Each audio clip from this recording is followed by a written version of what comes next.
S'agissant de l'état des lieux de la lutte contre la corruption en 2025, il faut noter qu'après la proclamation de la révolution progressiste populaire par le camarade président du Faso, le capitaine Ibrahim Traoré, le 1er avril 2025, les instructions ont été d'intensifier la lutte contre la corruption. Ce fléau qui gangrène notre société depuis belle lurette.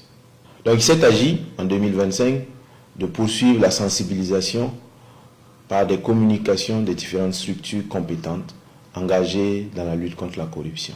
Ensuite, il s'est agi d'encourager les dénonciateurs à travers des récompenses qui sont prévues de façon officielle pour tout dénonciateur. Malheureusement, le constat est que malgré toutes ces mesures prises, ce fléau continue de sévir dans notre société. C'est pour cette raison que le camarade président du Faso, le capitaine Ibrahim Traoré, a instruit de durcir le temps en 2026, notamment à travers des sanctions immédiates pour tout agent indélicat qui serait pris en flagrant délit de corruption ou de mauvaises pratiques.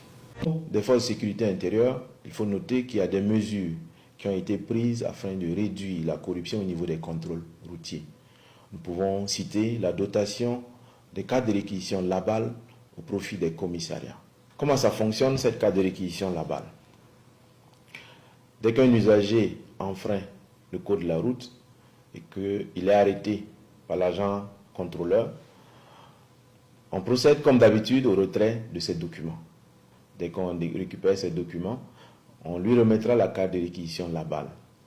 À partir de cette carte de réquisition Labal, il a la possibilité de payer par moyen électronique au lieu de négocier ou de soudoyer l'agent contrôleur.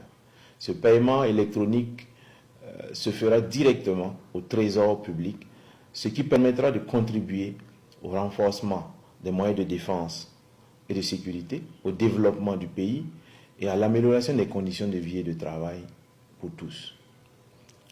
À l'issue de ce paiement, il pourra présenter le reçu ou la confirmation de ce paiement électronique et on lui fixera une date pour procéder à des travaux d'intérêt commun parce qu'il aura quand même enfreint la loi. Même si l'engin ne sera pas mis en fourrière, au moins il va quand même s'acquitter des travaux d'intérêt commun pour qu'il puisse comprendre qu'il a fauté. En général, dans l'administration, il faut noter qu'il y a quand même de l'amélioration dans le comportement de certains serviteurs du peuple. Malgré tout, il y a des agents récalcitrants qui sont abonnés aux mauvaises pratiques. Nous pouvons constater un peu partout la lenteur dans le traitement des dossiers, la négligence de certains clients ou demandeurs de services, l'absentéisme notoire et le retard observé de certains agents dans certaines structures. De ce fait, les moyens de lutte contre la corruption et les mauvaises pratiques dans l'administration seront renforcés. Il s'agira du déploiement d'agents commis à cet effet avec des moyens techniques pour établir les preuves de corruption et de mauvaises pratiques des agents indélicats. Ces moyens techniques ont déjà été expérimentés sur le terrain et dans les jours à venir, des vidéos seront diffusées montrant l'implication de certains agents de l'État coupables de corruption ou de mauvaises pratiques.